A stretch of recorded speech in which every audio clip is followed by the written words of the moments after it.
Good evening, Lisa. Good evening, Andrew. You're a lively thing, aren't you? Oh, don't start that. Don't start that. Oh, blimey. This is a difficult one, isn't it? It is a difficult one. It's Hang on, we better say what it is. Yes. Are you being served front page story? Yes. Yeah. As this episode went on, I became increasingly uncomfortable with the tone. Yes. We'll say that as a start. But we start with Captain Peacock prowling. I thought I'd written pounding. Pounding. I wondered No, what it's not pounding. he was prowling about on the Prowling floor. about, yes. And there's a shot of some fun wigs which are on the centre stand. on heads. Yes. I don't know whether the heads are fun, but Yeah. But they're on the centre stand, they are. aren't they? Yeah. Where you put trousers. Put trousers and bras and things. But enter Mrs. Slocum with green hair. Yes. She comes in and signs in. It's nearly 9 o'clock. Yeah. But she goes to take her coat off and gets her arm caught in the lining, doesn't she? Yes. So Mr. Spooner says they don't start till 9 o'clock, so it's not his job to do anything about it. Captain Peacock tells Mr. Spooner to help. Well, she says to Captain Peacock, if you were a gentleman, you'd help a lady, because he says to her, hurry up and take her coat off because it's nearly 9 o'clock. You keep missing bits out. Sorry. So he gets Mr. Spooner to do it. Who's doing his crossword. Mr. Spooner pulls a coat and he rips the lining away. Apparently it was stuck on a chunky bracelet. Oh, a chunky bracelet, yeah. Yeah, but this was solid silk apparently.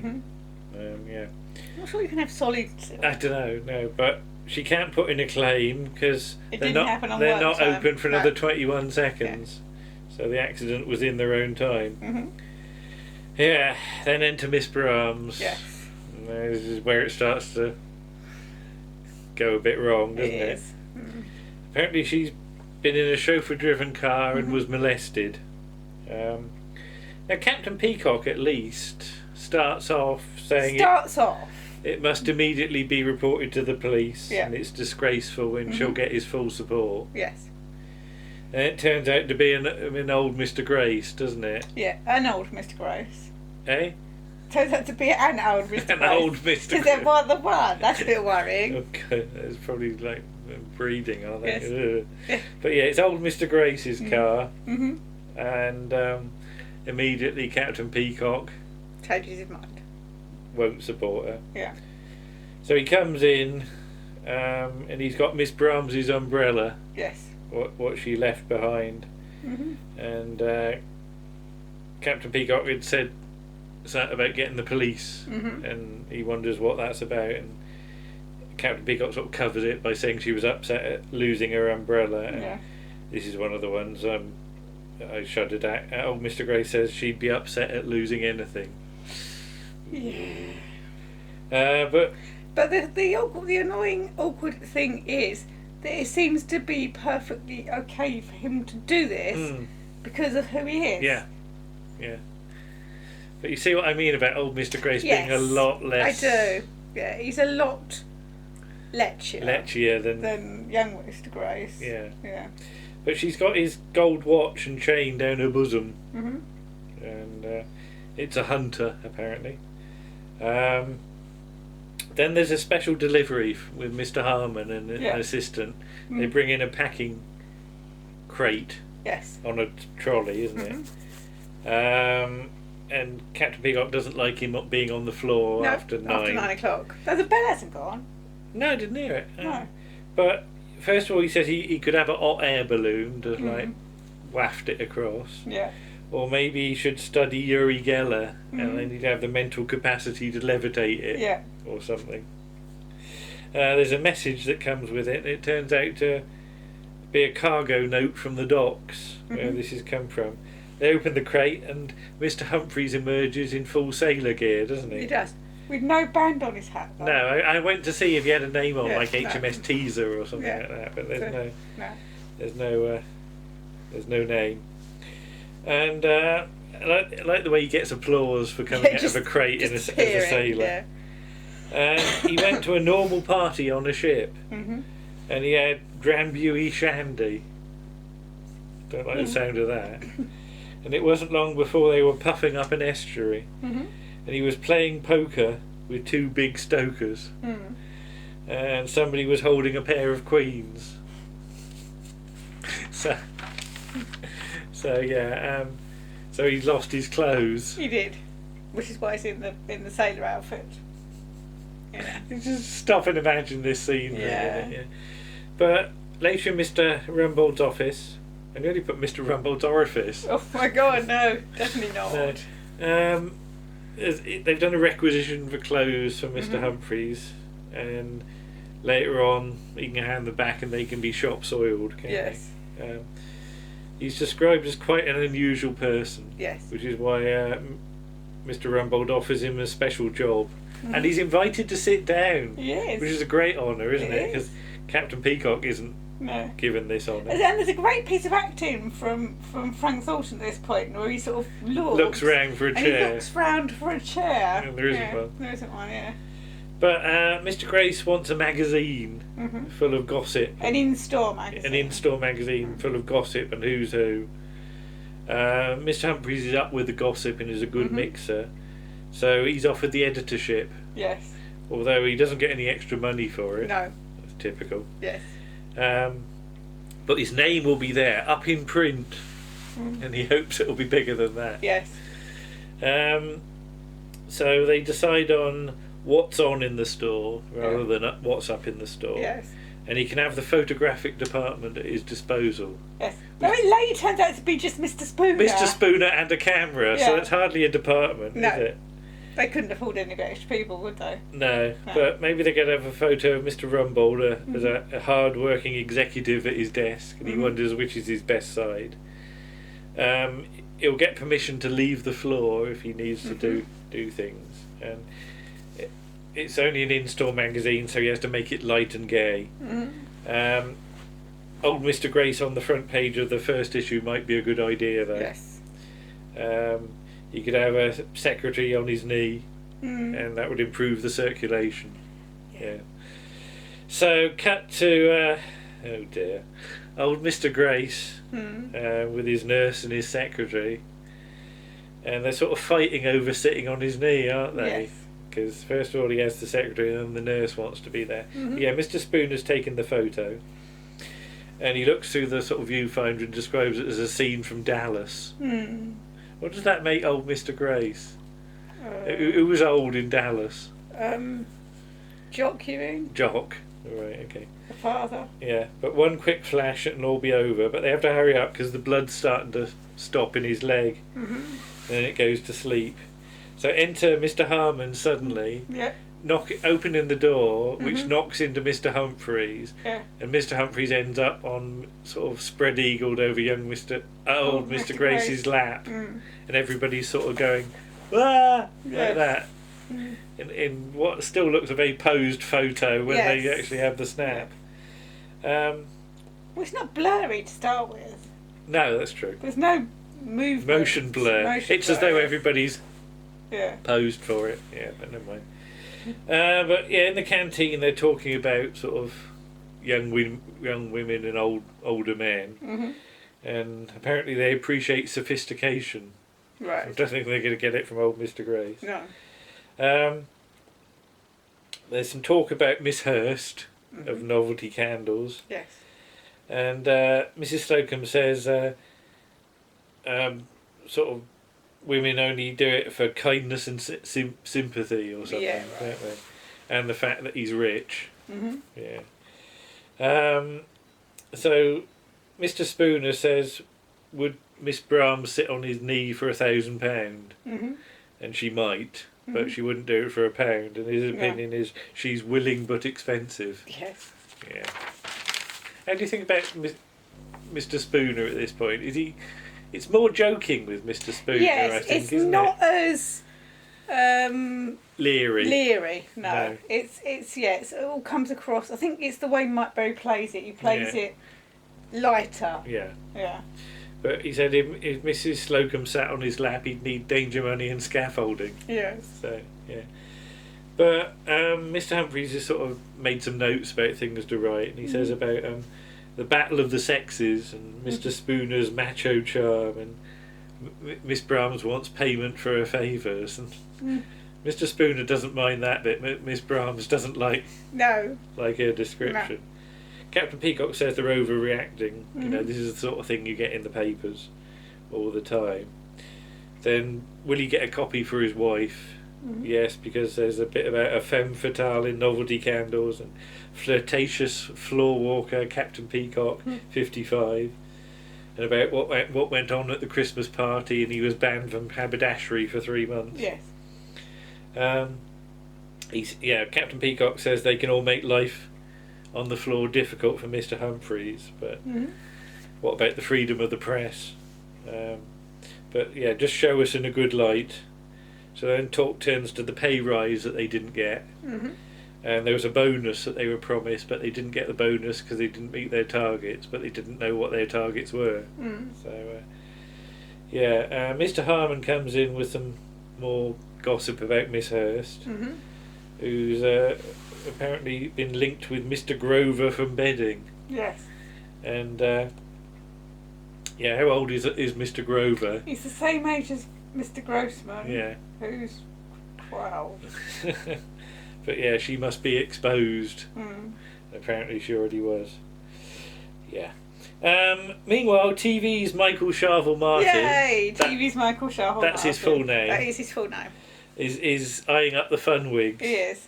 Which are £10, and they're real life simulated nylon. I don't know how you get simulated nylon because I made nylon once. Did you? I did the reaction. Yeah. Oh, okay. You added 2 things and you sort of drag it out of the interface between the 2 layers or something. Okay. Yeah. It's a long time since I did it, but I have made it.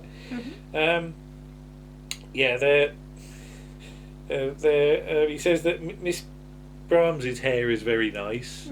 It's all sort of frizzy. Yeah. That's a really early 80s. I was going to say we're into sort of frizzy hair now, aren't we? Yeah, it's crimped, I think. Yeah, because you're very good at spotting hair on quiz shows, aren't you? You can always tell within like plus or minus a year or 2 usually, can't you? But yeah, there's ones that include Bo Derek and Faye Dunaway. So they go for the Faye Dunaway on Mrs. Slocum. Yeah. How does it look? Not great, because she's not sort of... You can see her hair underneath it, can't you? It's meant to make the ears drop away. Yeah. But TV's Michael Sharville Martin asks whether he could try it on, because he's going to a party and he's going as a girl. And if he looks in the mirror and wonders whether he looks hysterically funny. But Mrs. Slocum isn't willing to say. No. So Mr. Humphries is going past. So TV's Michael Sharville Martin asks Mr. Humphries, "Can you do anything for me?" And he thinks it's a bit late for that. Then the phone keeps ringing for Mr. Humphries. Splash Humphries, as he calls himself. Humphries. I don't know what he's splashing, but yeah. But yeah, it's something about Mr. Jacoby in accounts. It'd be funny if it was Derek Jacoby, and Miss Cook, who were playing table tennis.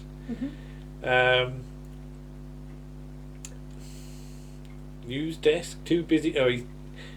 Too busy listening to. What? I don't know what it is. But it's the phone rings and Mr. Captain Peacock picks it up and says Mr. Humphries is too busy to listen to like gossip from people who like sit down all the time. Or sat down doing nothing. Yeah. And it turns out to be Mr. Grace. Yes. So Mr. Grace rings again, and they make out he got a wrong number. But yeah, he apparently he's took her out of the water and had a look at her bottom. Yeah, had her bottom scraped. Yeah. And he's going to spend £50,000 on doing up his boat, isn't he? So that'll be good sort of ammunition to write about getting the bonus now. If that amount of money is what he'll spend on a boat, why won't he spend any on the staff? So the idea is hatched to hold a beauty contest with a £600 prize. Yeah, which they can share between themselves. Yeah, and they reckon Miss Brahms will win it as she's the best looking bird.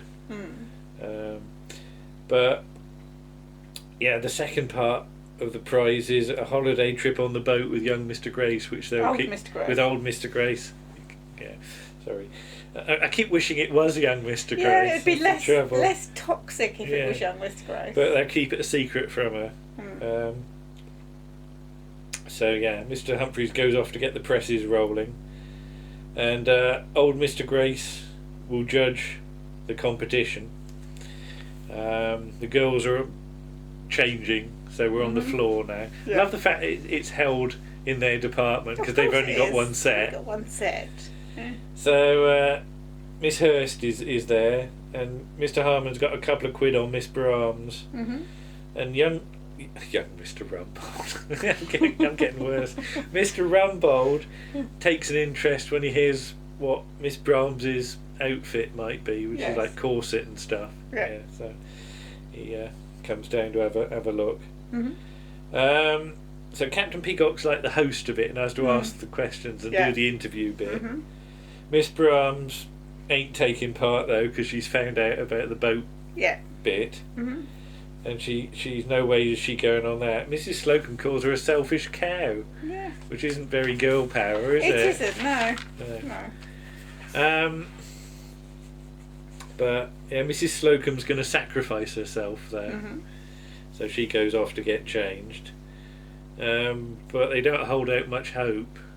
No. But where they get the idea of getting Mr. Humphries as a ringer, I really don't know. Yeah. It wouldn't have occurred to me. It's just an excuse to let John Inman dress as a well, I suppose it's like a sort of dame, isn't it? Because he does that on Good Old Days, doesn't he? But and also he was a panto dame. Yeah, but apparently he was good as Scarlett O'Hara. Yes. Yeah. So Mr. Humphries is manhandled out, although he's going no. Yeah. They got some music on a reel-to-reel tape recorder from Mr. Harmon. So first of all, there's Miss Bathroom Fittings, who just keeps the sort of pink robe thing on all the time. Yeah. And I'm wondering about this. Like, did they not have the costume ready for her or something? Maybe. Because you see her right at the end. You can see a bit of it in the end titles, but maybe something happened. Or maybe she just refused to wear it. I don't know. Maybe. But then why would she wear it in the end titles? I don't know. It's just odd. Yeah. But all she's got on is sort of dressing gown thing. Yeah. It completely covers her. So, but she says she's from Ilford. And she wants to be kind to animals and help old people. Okay. Then Miss Haberdashery from Hatfield. And what's she in? The sort of... It's a sort of bathing swimming costume. Thing, swimming costume, yeah. And she likes to travel and help old people. Then Miss Hurst from Novelty Candles, who's from Olympia apparently. And she would just want to help people generally, not necessarily old ones. Yes. Then enter Mrs. Slocum. Oh gosh, yes. What's she got on? Green. Yeah, it's green. It's like a corset and suspenders and a sort of... is there a bit in the back? I don't know, I didn't look. I was scared. Yeah. But there is a great line from Mr. Harmon. Yeah. I'm glad I ain't got your nerve in my tooth. Which is really... I think that's a nice, clever line. It's not an expression I've heard much. No. If it is an expression, but I'd like to start using that if I could find a situation to use it in. Captain Peacock says, introduces her as Ladies Intimate Apparel, and would you like to say what planet you're from? Yeah, because she's green, I think. Yeah. Well, not green, but she's wearing green. And I like the line "shut your cake hole" that she comes out with as well. But yeah, she'd like to travel and help old people on boats. Okay.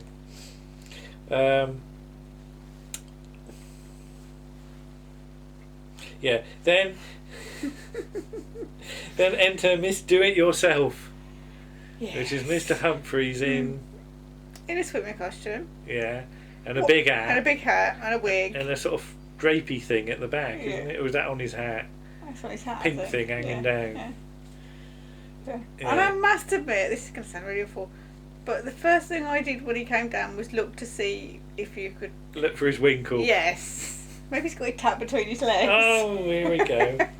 Who used to do that? Danny LaRue, apparently. Right. Tuck it between his legs. Okay.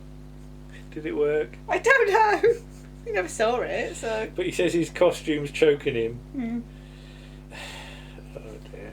And then young old Mr. Grace gets excited over Mr. Humphries, doesn't he? And says she's the winner. Because they've got a piece of, Mr. Spooner's got a piece of paper, and they passes it to Captain Peacock, who passes it to old Mr. Grace, and he reads it and immediately declares Mr. Humphries the winner. Because it turns out to have the key to Mr. Humphries' cabin. How would you even have that? Well, because it's old Mr. Grace's boat, so he'd have the keys to all the cabins anyway. Yeah. Oh yeah, I didn't even think of that. Unless it's just like the idea. I was so distracted by Mr. Humphries. And then I just put exit Humphries pursued by an old lech as old Mr. Grace chases him up the stairs. Mm.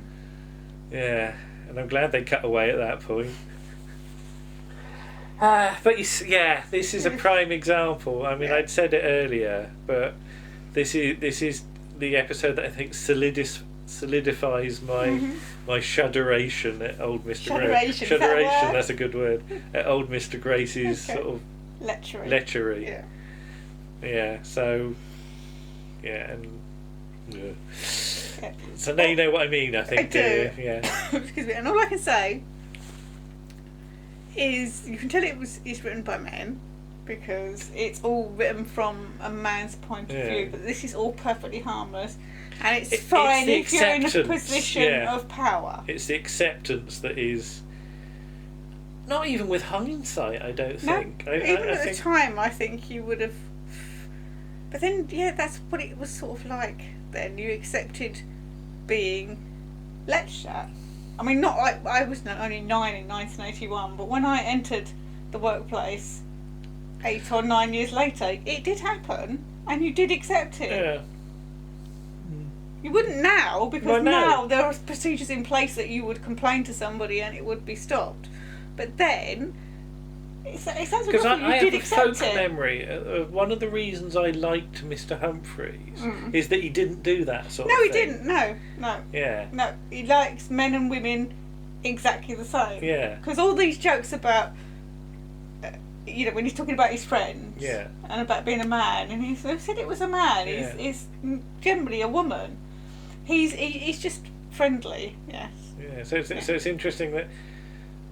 With distance, Mr. Humphries becomes one of the most acceptable and accepting characters. Acceptable and accepting characters. Yeah. So this is. Although because Mr. Humphries is on the receiving end from old Mr. Grace, and I don't know. Would it make you think about what's happened earlier in the episode? I don't know.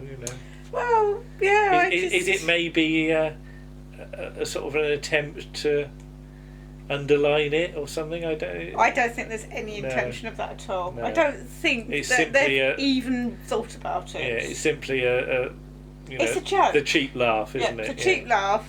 Yeah. Okay. It's the idea. I think that whole scene is leading up to that scene where Wendy Richards pulls the watch out of a cleavage. Yeah. That's what it's all about. Okay. Fair enough. So one of the more gritty teeth ones. Yes. Not one we'll be rushing to watch again. Actually, it surprised me how, as it went on, it just didn't get any better, did it? It didn't, no.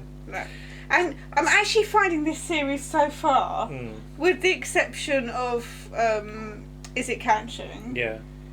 It's not up to their usual standards so far.